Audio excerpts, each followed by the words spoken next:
ये कब है, क्या आ रहा है?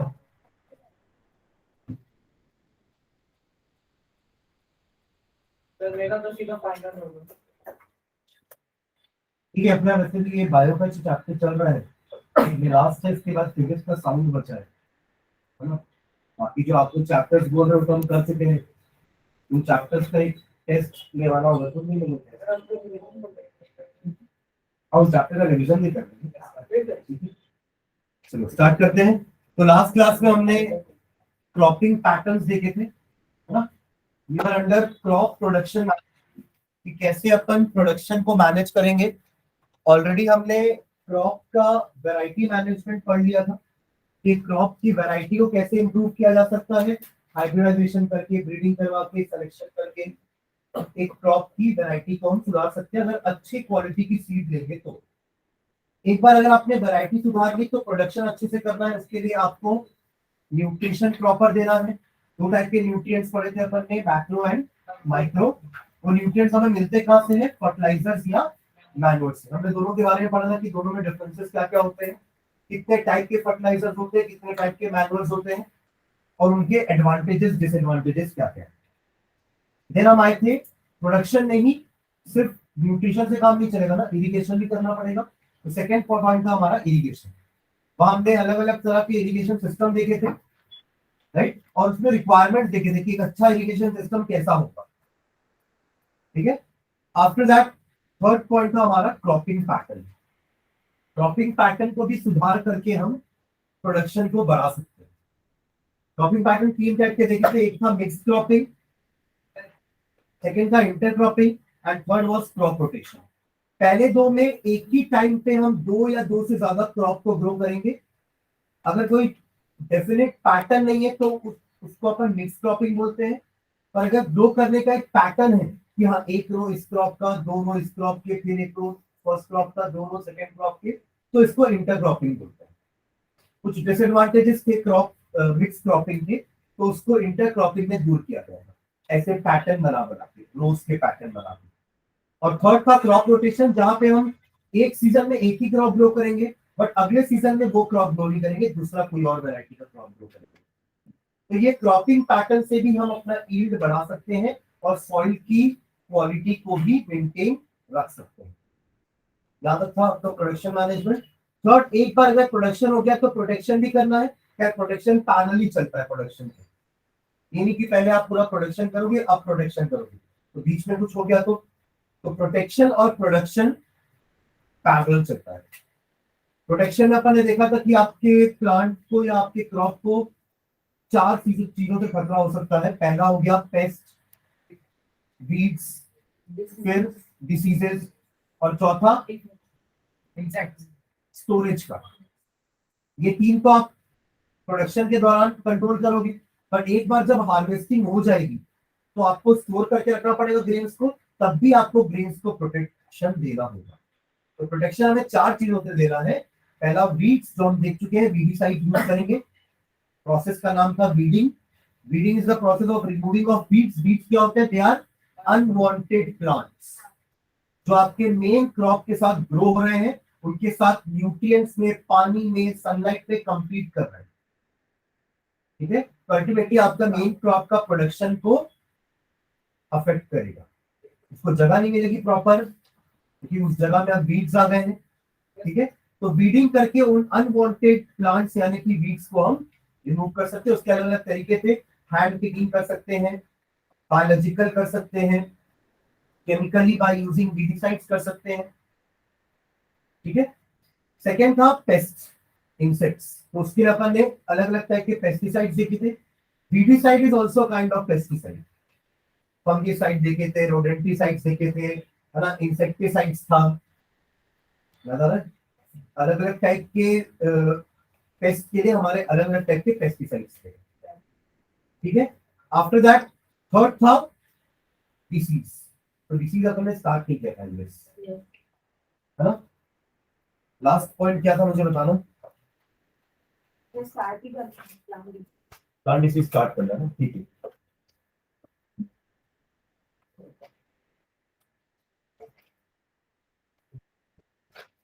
नहीं, कुछ स्टार्ट किए थे, कुछ सिम्टम्स वगैरह दिखेंगे, अच्छा,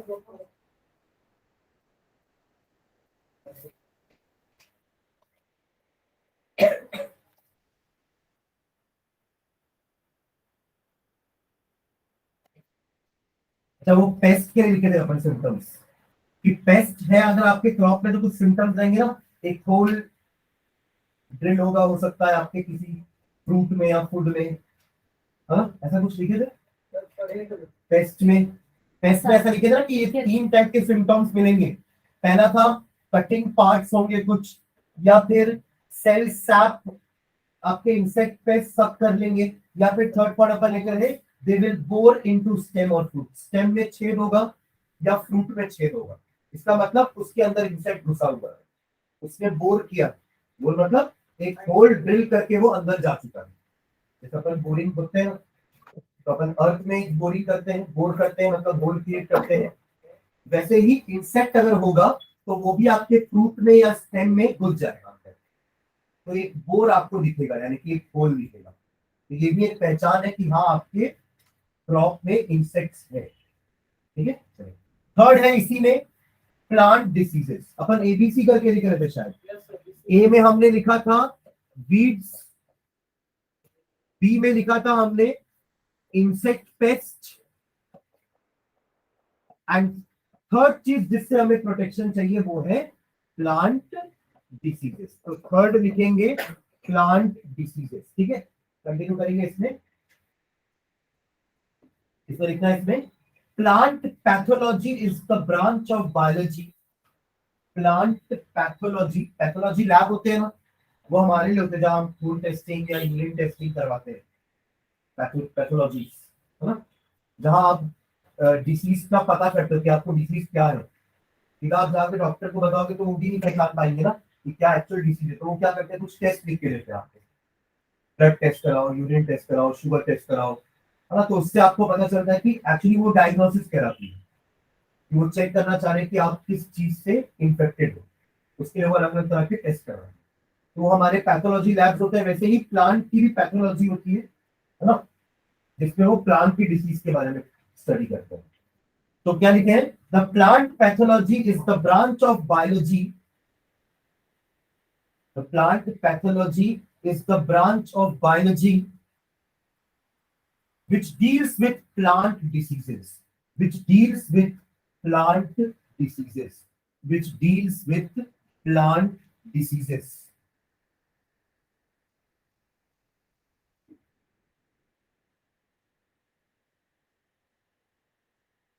ठीक है, जैसे हमारे भी कुछ सिम्टम्स होते हैं ना डिसीज के, हमको ऐसा लगता है कि हमारे नॉर्मल बॉडी फंक्शनिंग में कुछ चेंजेस आया, मतलब वही तो सिम्टम्स है ना, लक्षण।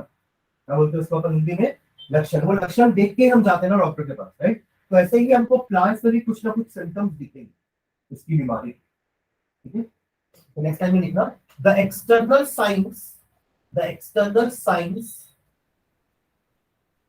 The external science, SIGNS, the external signs on a plant which indicate disease are called, which indicate disease are called, which indicate disease are called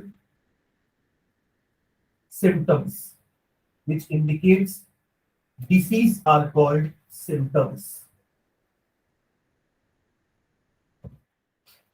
The following are some of the symptoms, following are some of the symptoms of plant diseases. Following are some of the symptoms of plant diseases.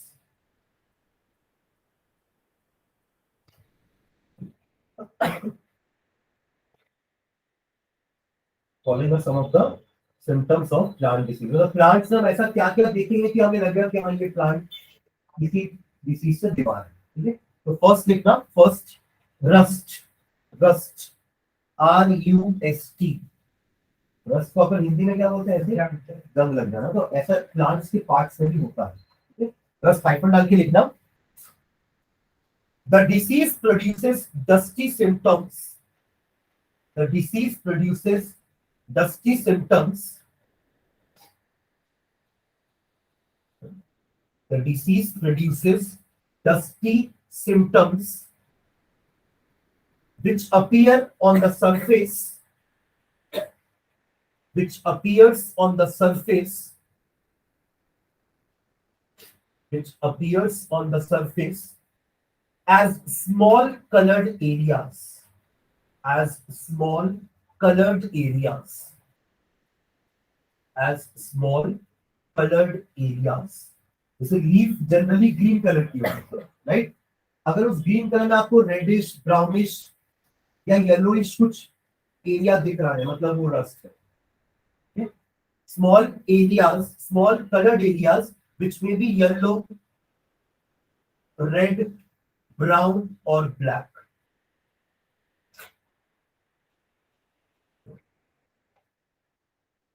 ठीक है, yellow, red, brown और black. Wheat होता है ना, गेहूं, गेहूं के stem में जनरली ब्लैक, इसकी स्टेम ब्लैक कलर की हो जाती है, तो दैट मीन्स रस्ट. प्लांट इसका ये सिम्टम है. ठीक है, सेकेंड सिम्टम लिखना.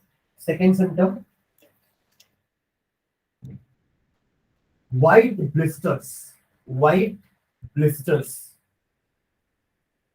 white blisters.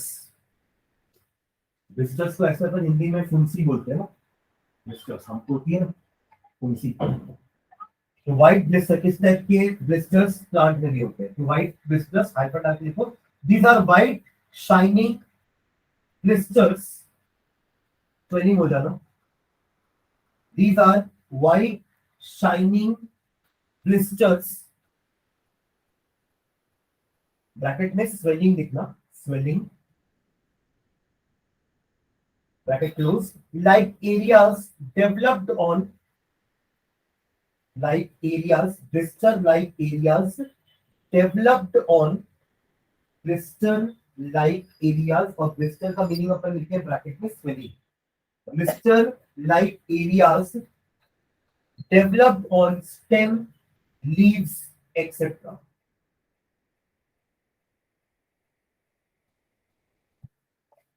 Stem, leaves, etc. एक और सिम्टम लिखना, ब्लिट, B-L-I-G-H-T, ब्लिट, B-L-I-G-H-T. It means burnt appearance. It means burnt appearance. B-U-R-N-T. Burnt appearance. जैसे कोई चीज जल जाती है तो आप दिखती है ना जली हुई चीज. It means burnt, B-U-R-N-T, burnt appearance of any plant part, of any plant part due to attack of pathogen. Due to attack of pathogen. Due to attack of pathogen. Pathogen मतलब क्या होते हैं? They are known as disease causing germs. Pathogen का मतलब क्या होता है? Disease causing germs. They may be virus, they may be any bacteria. समझ रहे हैं क्या बोल रहा हूँ? They may be any worms. तो हमारी बॉडी में भी जो हमको डिसीज कॉज करते हैं, they are known as pathogens. तो वैसे ही पैथोजेंस प्लांट्स में भी होते हैं जो उनमें डिसीज ला रहे हैं. So pathogens are nothing but microorganisms which are the cause of any disease. Pathogens, disease causing germs. ठीक है. नेक्स्ट अगला लिखना, build, W-I-L-T, building या build. अगला symptom, build, W-I-L-T, build. Hyphen डाल के लिखो इसमें. The drooping of entire plant, the drooping, D-R-O-O-P-I-N-G, drooping of entire plant is called wilting. Is called wilting.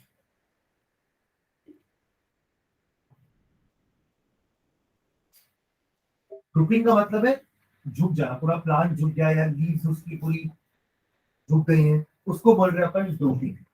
मतलब विल्टिंग मतलब क्या होगा?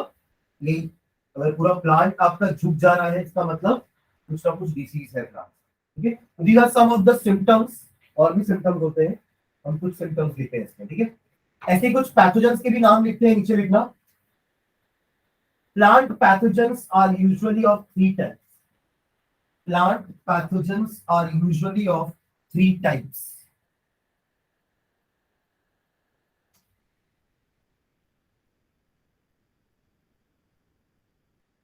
Plant pathogens are usually of three types. First लिखना, first animate. Animate मतलब किसी एनिमल से आ रही है। एनिमेट, एनिमेट इसका आइकन डाल के लिखेंगे। They may be microbial, they may be microbial, they may be microbial like fungi and bacteria. They may be microbial, वो एनिमल माइक्रोबियल हो सकते हैं एकदम छोटे से जो दिख ही नहीं रहे हैं हमें। माइक्रोबियल एनिमल हो सकते हैं लाइक फंगाई और बैक्टीरिया।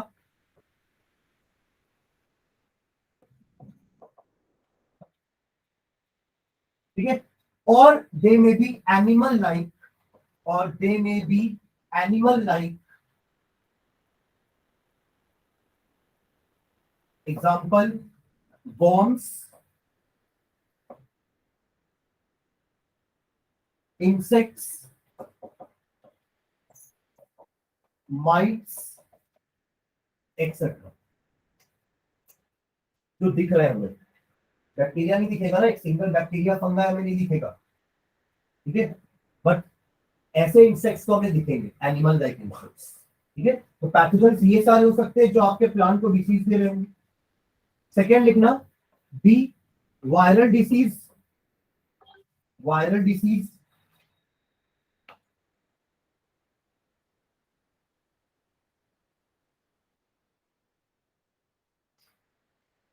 ठीक है। एंड थर्ड लिखना, इन एनिमेट।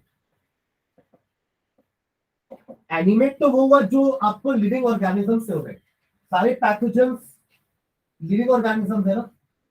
बैक्टीरिया एक लिविंग ऑर्गेनिज्म है जो आपकी बॉडी के अंदर एंटर किया और आपको डिसीज दे दिया। फंगाई भी सेम ऐसे ही है, ये सारे एनिमल्स ऐसे ही हैं। वायरल भी ऐसे ही हो गया। ये अलग बात है, वायरल आपकी बॉडी के अंदर जाके जिंदा रहता है, यानी एंटर्स द होस्ट बॉडी। और इनएनिमेट का मतलब क्या हुआ, प्लांट को जरूरी नहीं कि हर बार पैथोजन से ही डिसीज हो सकता है। सॉइल अच्छा ना हो, सॉइल खराब हो, वेदर कंडीशन अच्छा ना हो। हमें भी बीमारी हमेशा से पैथोजन से थोड़ी ना होती है ना। एक हाथ टूटना भी एक बीमारी होगी ना, फ्रैक्चर, तो फ्रैक्चर का किसी माइक्रो ऑर्गेनिज्म के कारण हुआ क्या? समझ रहे हो मैं क्या बोल रहा हूँ? है? ठीक है, मतलब ये भी एक तरह का डिसीज है, मैं जो बोल रहा हूँ समझ में आ रहा है। तो डिसीजेस हमेशा पैथोजन के कारण नहीं होते हैं, ठीक है। Some diseases are caused by inanimate things. Inanimate मतलब नॉन लिविंग थिंग्स, इनबायोटिक, ठीक है। जैसे क्वालिटी ऑफ एयर अच्छा ना हो, सॉइल की क्वालिटी अच्छी ना हो, तो इससे भी आपके प्लांट को डिसीज हो सकती है। तो आइफन डाल के इनएनिमेट के आइफन डाल के लिखेंगे, there are many diseases, there are many diseases whose cause cannot be, there are many diseases whose cause cannot be, whose cause cannot be a living organism or pathogens. Living organisms or pathogens.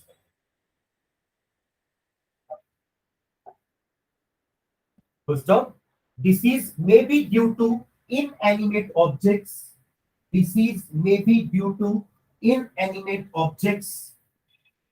Disease may be due to inanimate objects. Disease may be due to inanimate objects like gas,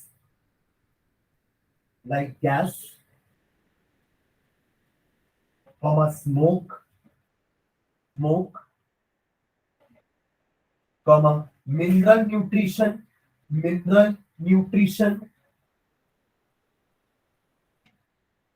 and temperature, etc. And temperature, etc.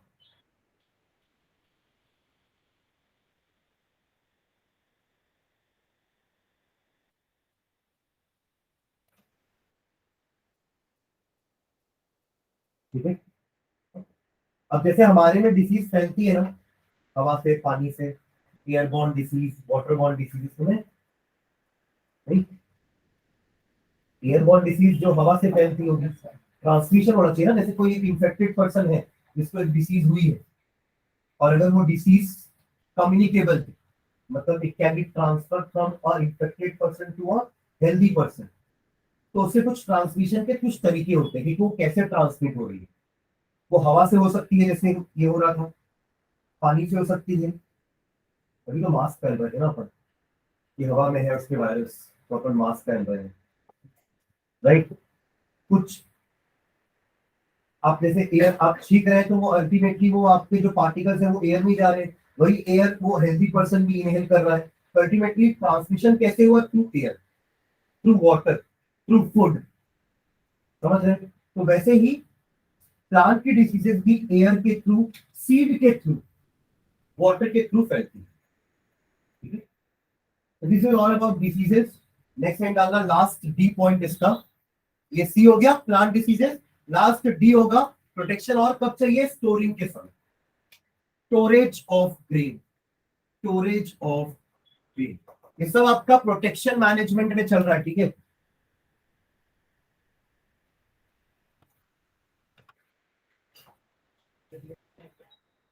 अगर मैं आपके पास syllabus देखूं इस chapter का ना, तो एक लिखा हुआ है प्लांट एंड एनिमल ब्रीडिंग, फिर है सिलेक्शन फॉर क्वालिटी इंप्रूवमेंट, वो अपन पढ़ चुके हैं, हाइब्रिडाइजेशन, ब्रीडिंग ऑफ सीड्स, जिससे हम अच्छा है वैरायटी डेवलप कर रहे हैं। ये था आपका क्रॉप वैरायटी इंप्रूवमेंट में। फिर एक टॉपिक लिखा हुआ है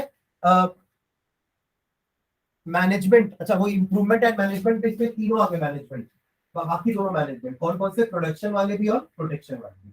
उसके बाद लिखा हुआ है use of fertilisers and manures, वो अपन कर चुके हैं, प्रोडक्शन में किए थे ना न्यूट्रिएंट्स के अंदर। फिर एक है protection from paste and diseases, वो भी हो गया।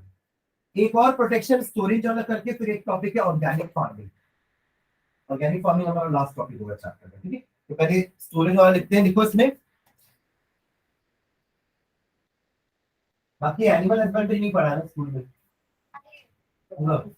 और फिर क्या बोले, आएगा कि नहीं आएगा? मैम पूरा करवा देती है, फिर तो ये पूरा तो पढ़ चुके हो, पूरा आएगा तो पहले जाएगा। अच्छा, देखिए ऐसे आपका कैटल फार्मिंग है, ठीक है। फिर उसके बाद पोल्ट्री फार्मिंग है।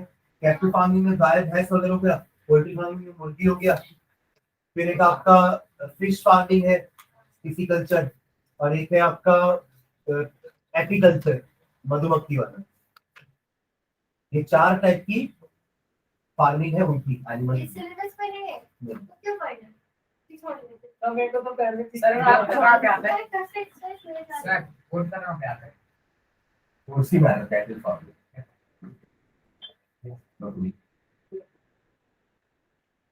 ठीक है, चलो ठीक है। लास्ट स्टोरेज का लिखते हैं, देखो इसमें स्टोरेज ऑफ ग्रेन्स लिखे हैं, ठीक है। इसमें समरी लिखना, need for safe storage, need for safe storage. क्यों जरूरत है सेफ स्टोरेज की हमें? ग्रेन्स को ऐसे भी तो रख सकते हैं ना खुला, पर हम सेफली क्यों रखते हैं? फर्स्ट पॉइंट लिखना, safe storage ensures, safe storage ensures, safe storage ensures availability of grains throughout the year. Safe storage ensures, ENSURES, ensures availability of grains throughout the year. Availability of grains throughout the year.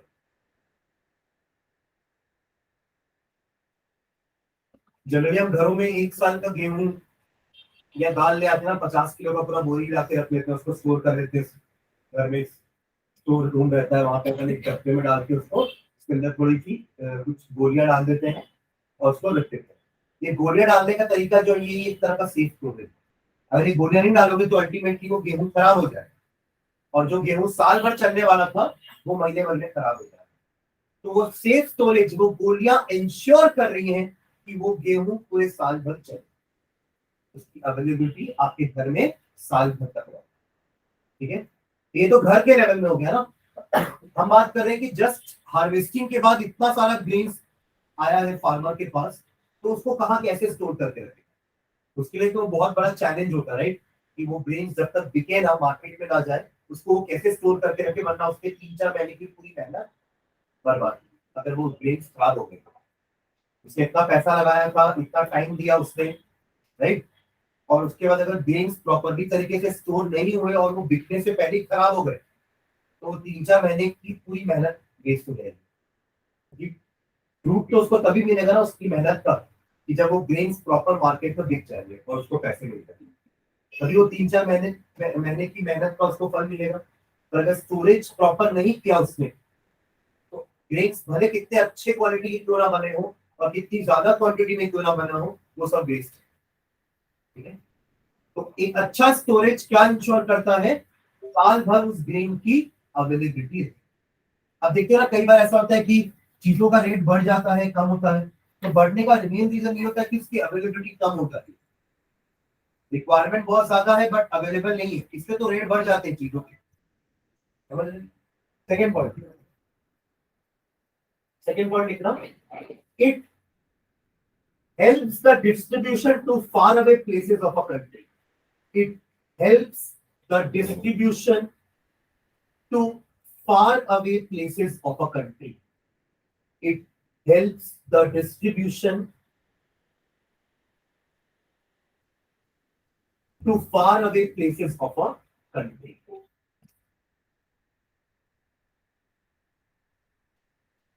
अगर आप proper storage करके रखोगे तो आप country के एक part में कोई चीज अगर बन रही है, मान लो कोई चीज की फार्मिंग सिर्फ केरल में होती है और उसको पहुंचाना पूरा पंजाब कश्मीर तक, तो इतना दूर तक पहुंचाना ना, तो पहुंचने में भी 3-4 दिन लगेंगे। तो इस 3-4 दिन में भी उन ग्रेन्स को कुछ होना नहीं चाहिए, तो आप उसको ऐसे स्टोर करके रखो, ऐसे ट्रांसपोर्ट करो कि वो वहां तक पहुंच जाए, ताकि उसकी जो सप्लाई है ना, all over the country proper तरीके से हो सके। अगर आप स्टोरेज प्रॉपर रखोगे, आप उसके लिए एयर टाइट कंटेनर यूज करते हो, है ना, उसमें आप पैक करके भेजते हो ताकि वो वहां तक सही सलामत पहुंच जाए। ठीक है, second, third point,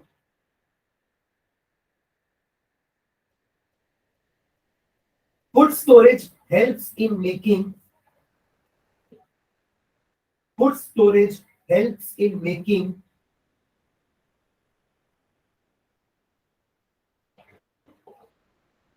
food storage helps in making buffer stocks, buffer stocks, buffer stocks। Buffer stock का मतलब क्या है? जब खाना स्टोर होता है, और आप स्टोर करके रखियो कि कभी इमरजेंसी में काम आएगा ये खाना, वरना हम तो हर दिन का गेहूं खरीद के ला सकते हैं, हर दिन इतना आटा लेके आओ ना, हर दिन आटा लेते ही खाना है क्या? हर दिन जाके क्या मार्केट खरीदने के लिए कितना आटा दे दो, बस आज का काम करो, इतना सा चावल दे दो, आज पकाना है, फिर कल के लिए वापस आना। ऐसा नहीं करते ना अपन, अपन अपना एक बफर स्टॉक रखते हैं घर में। वो ये सोच के रखते हैं कि कोई नेचुरल कलामिटी कभी आ जाए, जैसे अभी हुआ था लॉकडाउन में, हम ये काम करते थे, अगर भारत भर में स्टोर करके रखते थे ताकि, क्योंकि हमें पता है कि 7 दिन तक, 8 दिन तक, 21 दिन तक मार्केट नहीं खुलेगा, तो आपको अपना खाना स्टोर करके रखना है, बफर स्टॉक, जो आपके इमरजेंसी पीरियड में काम आएगा। तो अगर वो अच्छे से स्टोर नहीं करोगे तो वो इमरजेंसी पीरियड में उस ग्रेन्स का कोई काम नहीं चलेगा। ठीक है, तो क्या लिखे? Food storage helps in making buffer stock for emergency periods due to shortage of food, due to shortage of food, for emergency periods due to shortage of food, for emergency periods due to shortage of food or any natural calamity, or any natural calamity।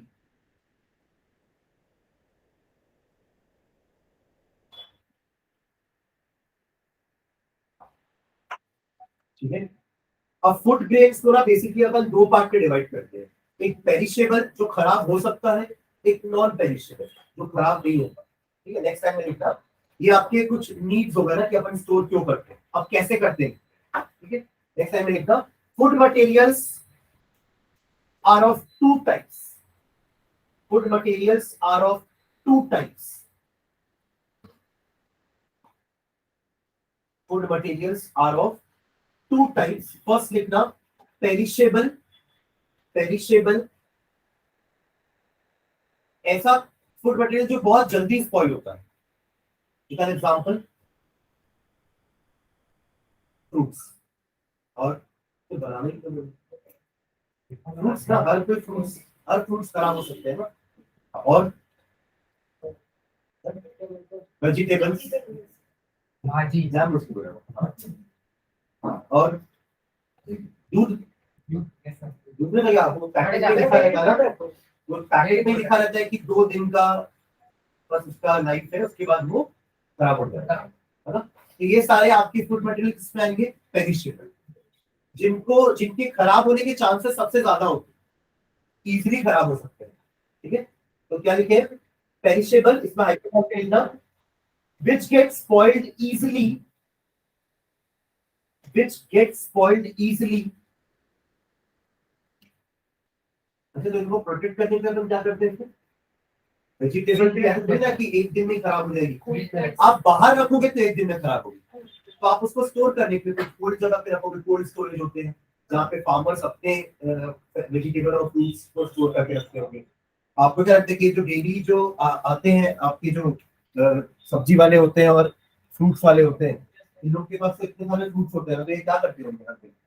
कहीं ना कहीं कुछ cool जगह पे इनको store करते होंगे ना. सेब टोकरी भर के सेब रखा हुआ है आज की डेट में, पूरी खुले में. आपने आज खरीदा तो क्या पूरा टोकरी थोड़ा दिख जाएगा उसका दिन भर में? तो कहीं ना कहीं वो उसको स्टोर करके रखता हो कोई कोल्ड जगह पे, कोई कोल्ड स्टोरेज पे. ठीक है, तो क्या लिखे? Which get spoiled easily on keeping for some time at room temperature. which get spoiled easily on keeping for some time at room temperature.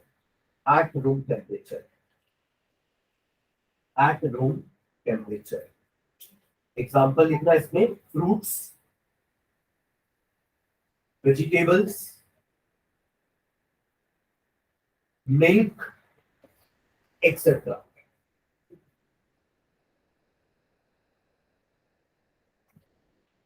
ठीक है. सेकेंड लिखना नॉन पेरिशेबल. ये भी खराब होंगे पर एकदम एक्सट्रीम टेम्परेचर, एक्सट्रीम कंडीशंस होंगे तब जाके खराब होंगे. अदरवाइज ये उतनी आसानी से रूम टेम्परेचर में खराब नहीं होते. जैसे कि फॉर एग्जाम्पल राइस और मीट और पल्सेस. ठीक है, और ड्राई फ्रूट्स यस तो हम रूम टेम्परेचर में रख सकते हैं, काफी दिन तक ऐसे खराब नहीं होते. ठीक है, तरीकों में which do not get spoiled even on keeping. हमारे जितने मसाले होते हैं, which do not get spoiled even on keeping for long time.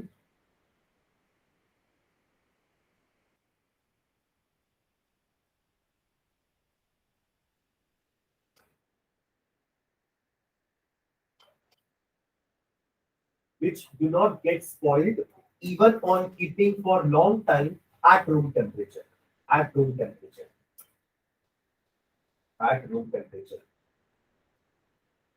Example देखो सर. फूड ग्रेन्स इसका आपका व्हीट, राइस, मेज सब आ जाएगा. ठीक है, पल्सेस सब आ जाएगा. Food grains. ठीक है, देखो ये ड्राई होते हैं ना, इसलिए जल्दी खराब नहीं होते. इसके पहले जो अपन ने चीजें लिखी है पेरिशेबल में, मिल्क वो गीला है ना. फिर वेजिटेबल्स, फ्रूट्स, इनमें वाटर कंटेंट होता है. तो ऐसी चीजें जल्दी खराब होती है जिनमें पानी रहता है और आप इसको रूम टेम्परेचर पे रखते हो, तो ऐसी चीजें जल्दी खराब होती है. और जो चीजें ड्राई होती है, सूखी होती है ना, वो रूम टेम्परेचर में खराब नहीं होती जल्दी. तो क्या लिखिए? Food grains, sugar, spices etcetera.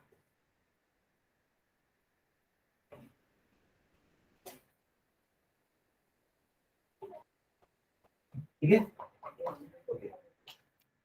Next लिखना modes of storage.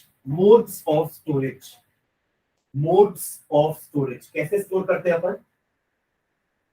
Modes of storage. हम हमेशा चीजों को ड्राई स्टोरेज में करते हैं. हाँ, सिलॉस वो कमर्शियल स्केल पे होता है ना. हाँ, क्या मतलब है? हमेशा हम स्टोरेज कैसे करते हैं? ड्राई स्टोरेज करते हैं। कभी हम चीजों को पानी में स्टोर नहीं करते, ठीक है? इसमें लिखना है डाल के, the storage of food material at room temperature is called,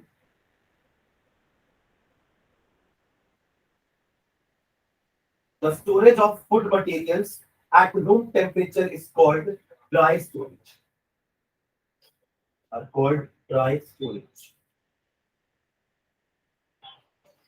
are called dry storage.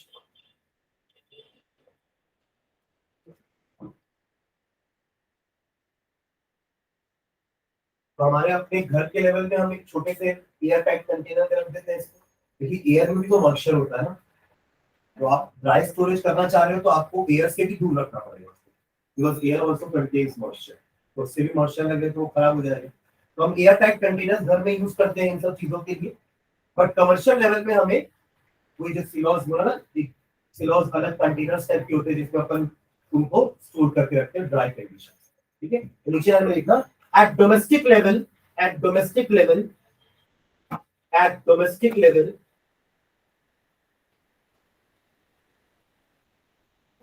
at domestic level, food materials are kept in tight containers. Food materials are kept in tight containers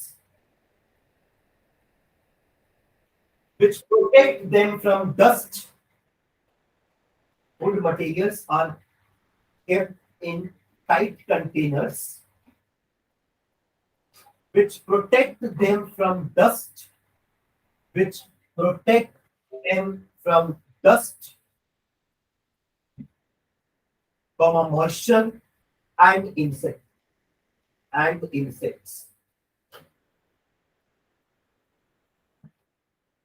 बहुत serious सा question. वो question है किसी का। Normal water जो होता है हम्म। वो रूम टेम्परेचर में खराब नहीं होते, लेकिन ऐसे प्रोडक्ट्स, वाटर कंटेनिंग प्रोडक्ट्स वो खराब हो जाते हैं, ऐसा क्यों? एक्चुअली क्या होता है, उन प्रोडक्ट्स में कुछ न्यूट्रिएंट्स भी हैं, जिसको खाने के लिए माइक्रो ऑर्गेनिज्म उसमें आ जाते हैं, और पानी की रूम टेम्परेचर में कौन सा फेक है? वो भी है। हम सीखेंगे पानी खराब नहीं होगा, बट जर्म्स तो है, पानी में जर्म्स तो है ना। तो कंटामिनेटेड वाटर ही तो बोलोगे इसको, क्या बोलोगे? खराब मतलब उसमें से स्मेल नहीं आएगी, कई बार आ भी जाती है पानी से स्मेल, है ना? तो कंटामिनेट तो पानी भी होगा अगर एयर में ऐसा रहेगा, या आपके एक्शन से या किसी माइक्रोबियल एक्शन से, ठीक है? और इसमें क्या होता है कि अगर कोई गीली चीजें है ना तो इसमें फंगस जल्दी पकड़ता है। फंगाई जो होते हैं ना, जैसे हम ब्रेड में देखते हैं, फफूंद, हिंदी में क्या बोलते हैं उसको? फफूंद। ये लोग जो है ना मॉइस्चर कंडीशन में जल्दी ब्रीड करते हैं, इसलिए हम अपने चीजों को मॉइस्चर से दूर रखना चाहते हैं। डोमेस्टिक स्केल में हमने क्या यूज किया? एयर टाइट कंटेनर यूज कर लिए।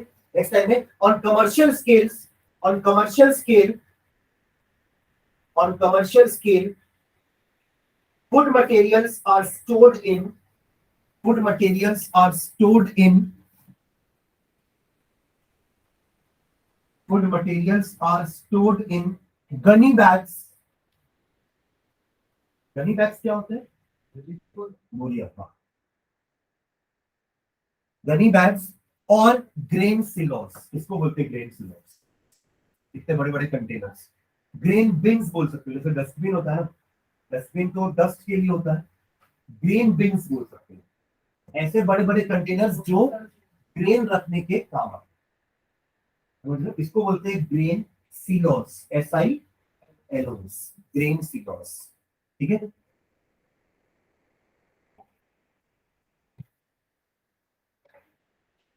ग्रेन सिलोस के बारे में एक लाइन लिखेंगे नीचे,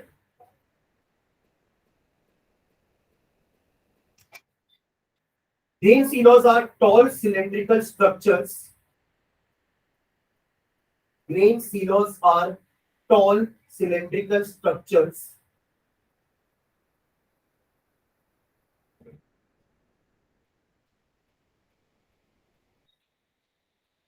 which are used for storing grains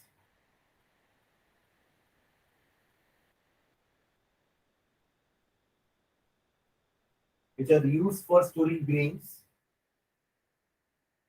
at commercial level, यानी कि बहुत ज्यादा क्वांटिटी।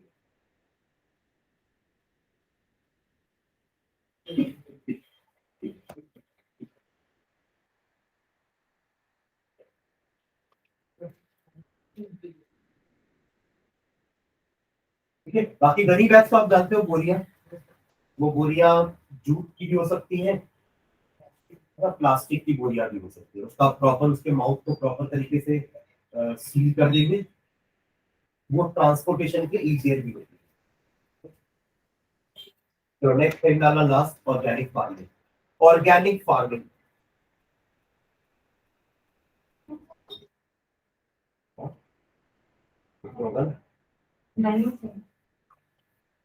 अच्छा, स्टोरेज करते समय जो अपना दवाइयां डाल रहे हैं वो भी एक तरह के पेस्टिसाइड्स ही है ना, पेस्ट को कंट्रोल करने के लिए डाल रहे हैं स्टोरेज में। डीडीटी एक पेस्टिसाइड का मैंने आपको नाम डिस्कस किया था बीच में एक बार, डीडीटी किया हूं, dichloro diphenyl ट्राइक्लोरोटोर्बिन।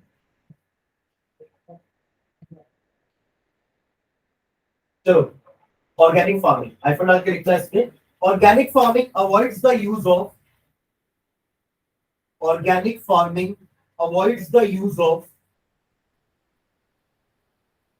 organic farming avoids the use of organic बोल रहे हैं मतलब ये सिंथेटिक चीजों का यूज नहीं करेंगे, फर्टिलाइजर्स नहीं, मैनुअल चलेगा, क्योंकि मैनुअल अल्टीमेटली एक ऑर्गेनिक मटेरियल है ना। तो organic farming avoids the use of synthetically compound fertilisers, synthetically compound fertilisers,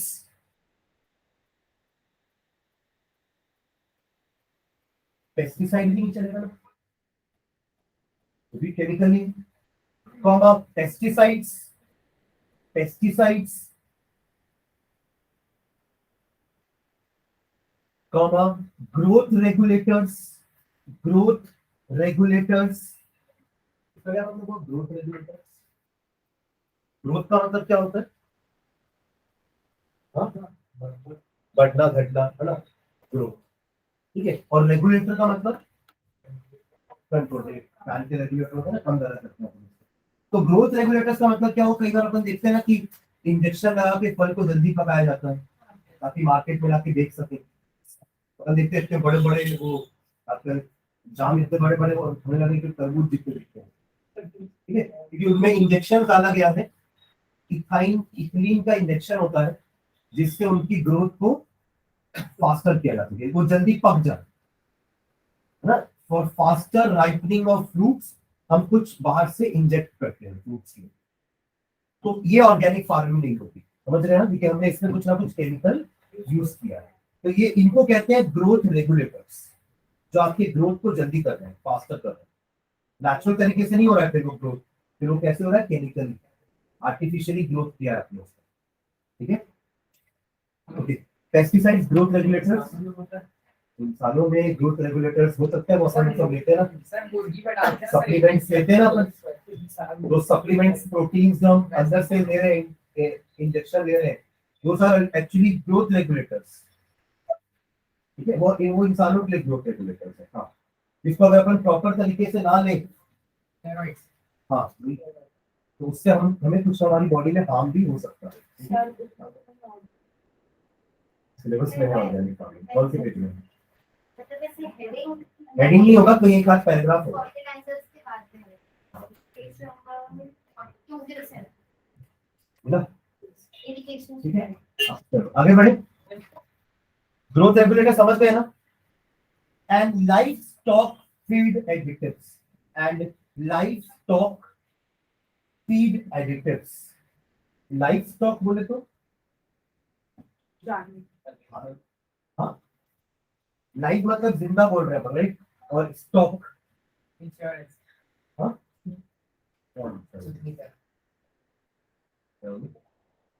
कुछ चीजें लगे थे समझ में आया ना क्या बताओ।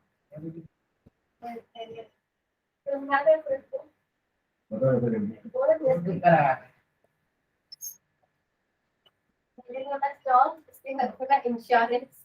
क्या बोल रहा था, ऐसे हुआ था। तो लाइफ स्टॉक मतलब अपन जानवरों की बात कर रहे हैं ना, उनमें भी हम ग्रोथ रेगुलेटर्स करके कुछ ना कुछ फीड एडिटिव्स देके उनकी, जैसे फॉर एग्जांपल गाय की बात करूं, अगर आप चाहते हो कि उसका मिल्क प्रोडक्शन बढ़ जाए तो आप उनको कुछ बाहर से इंजेक्शन देके उनके मिल्क प्रोडक्शन को बढ़ा सकते हो, समझ रहे? तो ये भी एक तरह का उनके लिए, उनके में एक एडिटिव हुआ ना, उनके फीड में, उनके खाने में एक तरह का एडिटिव हुआ। तो ये भी एक ऑर्गेनिक फार्मिंग नहीं है, ठीक है? सिर्फ फार्मिंग क्रॉप की नहीं होती ना, हम एनिमल हस्बेंड्री जो बोलते हैं वो जानवरों की फार्मिंग होती है, ठीक है? हम जानवर को पाल रहे हैं, पोस रहे हैं, राइट? उनका पालन पोषण को अपन एनिमल हस्बेंड्री बोलते हैं, और जो हम जो फूड ग्रेन्स के साथ कर रहे हैं उसको अपन क्रॉपिंग बोलते हैं, एग्रीकल्चर, ठीक है? ओके, तो क्या लिखिए? Life stock feed additives, life stock feed additives, clear है? ओके, तो ये तो बात हो गई कि ऑर्गेनिक फार्मिंग होती क्या है, जहां पे हम इन सब चीजों का यूज नहीं करते हैं, ठीक है? तो किसका करते हैं? नेक्स्ट लाइन में crop sorry organic farming rely upon, organic farming rely upon, organic farming rely upon, rely upon का मतलब ऑर्गेनिक फार्मिंग किस किस चीज पर डिपेंड करती है? जब ऊपर की चीजों को यूज नहीं कर रहा है तो प्रोडक्शन कैसे बढ़ाएंगे ऑर्गेनिक फार्मिंग में? हाँ, मैनुअल यूज करेंगे, क्रॉप रोटेशन करेंगे, क्रॉप रोटेशन से अपने आप को नाइट्रोजन सिंथेसाइजिंग होता जाएगा ना सॉइल के अंदर। आप एक बार लेग्यूमिनस प्लांट को ग्रो करो तो बहुत सारा नाइट्रोजन आ गया आपके सॉइल में। अब ऐसा कोई प्लांट ले आओ जिसको नाइट्रोजन की जरूरत होती है तो आपको नाइट्रोजन फर्टिलाइजर नहीं डालना पड़ेगा, ऑलरेडी सॉइल में नाइट्रोजन है, राइजोबियम में फिक्स करके गया है पिछले सीजन में। तो क्रॉप रोटेशन एक अच्छा तरीका होता है सॉइल को रिप्लेनिश करने का, रिचार्ज करने का। कॉस्टली भी होती है, ऑब्वियसली कॉस्टली होगी, क्योंकि एक तो वो टाइम लगा रही है, टाइम टेकिंग है ना, और वहां पे हम चीजें जो है वो हाई क्वालिटी की यूज कर रहे हैं विदाउट एनी सब चीप एडिटिव्स। ऑब्वियसली वो फार्मिंग थोड़ी सी महंगी भी होगी, टाइम टेकिंग भी होगी, बट क्वालिटी वाइज अच्छी होगी, है ना? और इसके जो फूड ग्रेन्स मार्केट में आएंगे वो भी थोड़े महंगे होंगे, ठीक है? तो organic farming rely upon, first point लिखना crop rotation, crop rotation, crop rotation पहला point. Second point crop residues, crop residues. ये क्या हुआ क्रॉप रेसिड्यूज का मतलब? क्रॉप हमने ग्रो किया और उससे कुछ वेस्ट निकला तो वो वेस्ट को यूज करके मैनुअल बना सकते हैं, समझ रहे? तो क्रॉप मतलब वही best out of waste type का चीज, ठीक है? Crop residues. सेकेंड लिखना एनिमल मैन्युअर्स, एनिमल मैन्युअर्स जैसे गोबर हो गया, है ना? Animal manures, MANURES manures. फिर लेग्यूम्स, लेग्यूम्स LEGUMES, लेग्यूम्स चारा वाला, फिर अपन ये यूज कर ले, एनिमल को अलग से कोई फीड एडिटिव ना दे केमिकल, लेग्यूम्स। अगला ऑफ फार्म ऑर्गेनिक वेस्ट, ये भी वैसे ही क्रॉप रेसिड्यू है, off farm organic waste, off farm organic waste का मतलब क्या है? जो आपके फार्म में नहीं हो रहे वेस्ट वो तो क्रॉप रेसिड्यूज हो गए। उसके अलावा जो भी अगर आपके आसपास, फार्म के आसपास कुछ वेस्ट है तो ऑर्गेनिक वेस्ट है, प्लांट पत्तियां गिर रही हैं, आजू बाजू में कोई ट्रीज होंगी उनकी पत्तियां गिर रही हैं, उनकी स्टेम टूट के गिर गई, ब्रांचेस टूट के गिर गई, तो उनको यूज करके अपने कंपोस्ट जो अपन पढ़ते थे कंपोस्ट वो क्रिएट कर सकते हैं, तो उससे मैन्योर आ जाए, खाद आ जाएगी, ठीक है? तो off farm organic waste. And last लिखना biological pest control, biological pest control, biological pest control. Pest control में अपन देखे भी थे ना कि एक ऐसा तरीका जिसमें हम एक ऑर्गेनिज्म को डाल रहे हैं ताकि वो उस ऑर्गेनिज्म को खत्म करे without actually harming our plant. Weedicide से भी देखे थे, किसी ने मुझसे पूछा भी था कि एक एग्जांपल बताओ इसका, तो हमने एक आपको एग्जांपल बताया कि एक वीड है उसको मारने के लिए अपन ने एक पेस्टिसाइड, इंसेक्टिसाइड डाला जो सिर्फ उसी वीड को खाता है without harming your main crop. तो इस तरह से आपको कुछ केमिकल वीडिसाइड यूज नहीं करना पड़ा, एक जानवर को आपने छोड़ दिया, उसमें उस जानवर का खाना भी हो गया, वो भी खुश, आपको भी कुछ अलग से खरीद के लाना नहीं पड़ा पेस्टिसाइड्स, तो आपका भी पैसा बचा, ऊपर से केमिकल्स का यूज नहीं करना पड़ा। समझ रहे हैं क्या बोल रहा हूँ? ठीक है, तो इसको कहते हैं अपन biological pest control. Next line में लिखना, following are the objective of organic farming.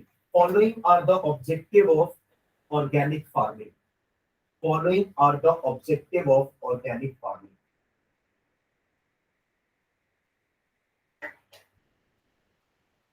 Organic farming क्यों कर रहे हैं?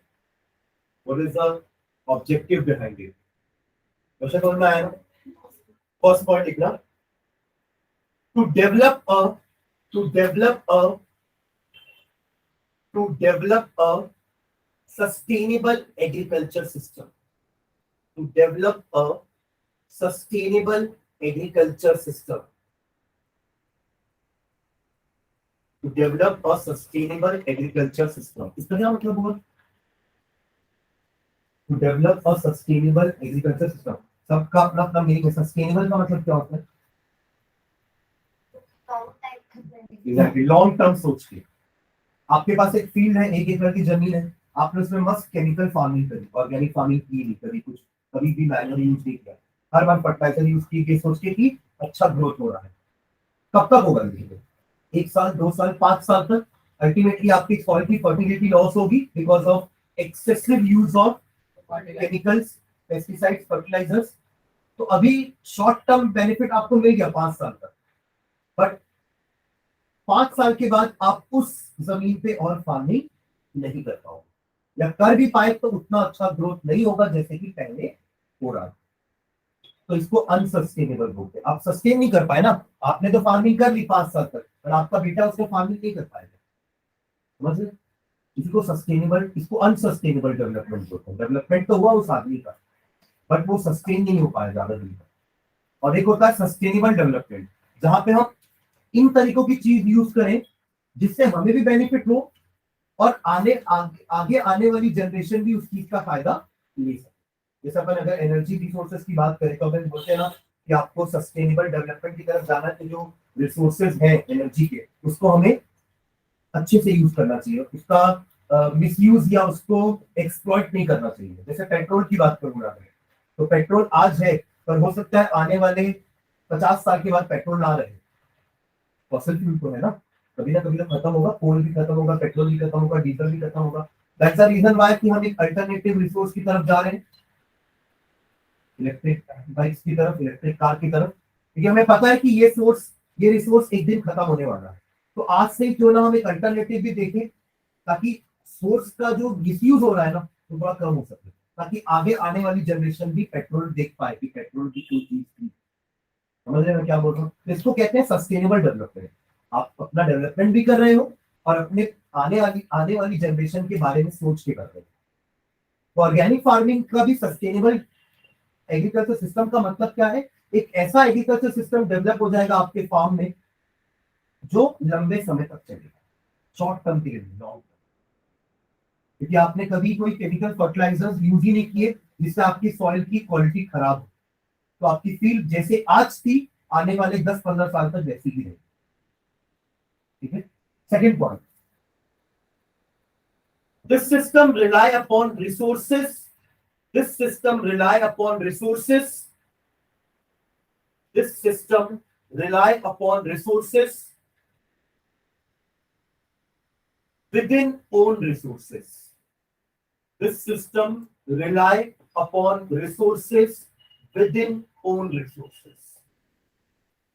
This system rely upon resources within own resources. इसका क्या मतलब हुआ?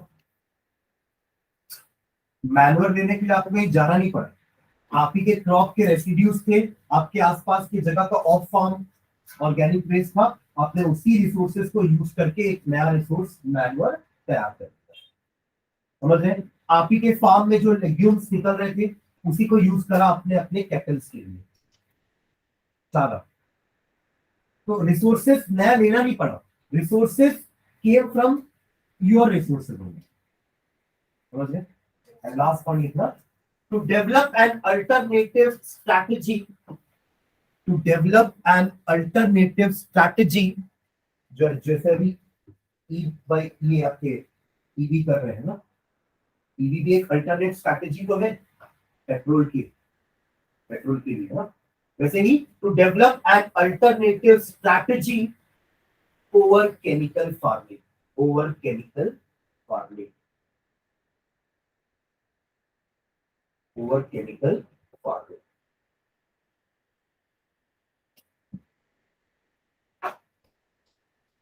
ठीक है, तो ये आपका लास्ट टॉपिक था। नेक्स्ट क्लास में हम क्वेश्चन आंसर्स कर लेंगे और ये चैप्टर को वाइंड अप करेंगे। ठीक है, लास्ट से फिजिक्स का साउंड चालू करते हैं। ठीक है, चलिए, थैंक यू।